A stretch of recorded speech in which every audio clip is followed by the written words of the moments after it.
Doctor Mizanur Rahman Azhari হুজুর,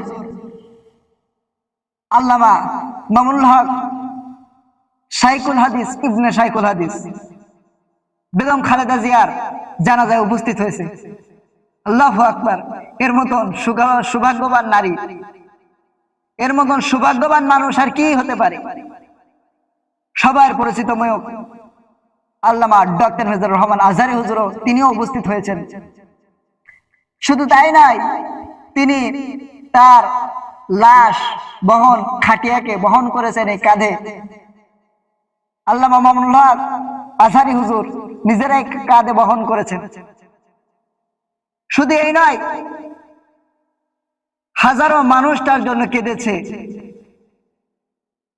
এমনকি বাইতুল মুকাররমের সম্মানিত খতিব আল্লামা আব্দুল মালিক দামাত বারাকাতু, উনি খালেদা জিয়ার জানাজার নামাজের ইমামতি করেছেন।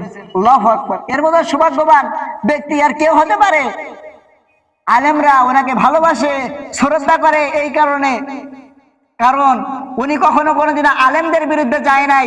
উনি কখনো কোনোদিনও কোনো টুপিওয়ালাকে জেলে রাখে নাই, কোন টুপিওয়ালাকে আয়না ঘরে বন্দি করে রাখে নাই, কোন টুপিওয়ালার বিরুদ্ধে অন্যায় কাজ করে নাই, জুলুম করে নাই।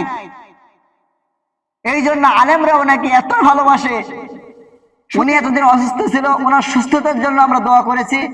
উনি মৃত্যুবরণ করেছেন, আল্লাহ তাআলা যেন ওনাকে জান্নাতুল ফিরদাউসের উচ্চ মাকাম দান করে। আমরা এই দোয়া করি, আল্লাহ তাআলা যেন ওনার কবরের আযাবকে মাফ করে দেয়। এই দোয়া আমরা সকলেই করি।